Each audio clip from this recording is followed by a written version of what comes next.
Hello, Jamaica. I am attorney James Bird. My client here, Jean Mitchell, I am representing. We out here, we not going, see there. Life me I make sure go. We out here, we not going. Andrew is a sucker. You may recognize him for going viral on April the 1st after he said some disparaging things against Jamaica's Prime Minister Andrew Holness and the Jamaican Constabulary Force. We not going a blood clot tonight. He has been had a change of heart.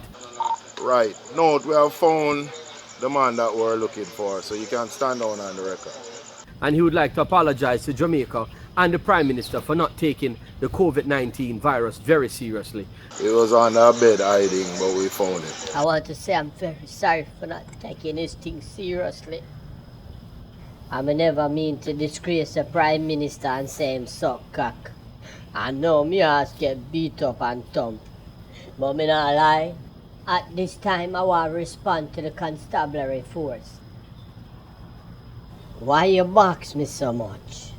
'Cause all know my ass a itch. I will me fire out a who finger me body. I got a bullet for you. I'm only 26, but me get breach. Alright, come. Miss Blake.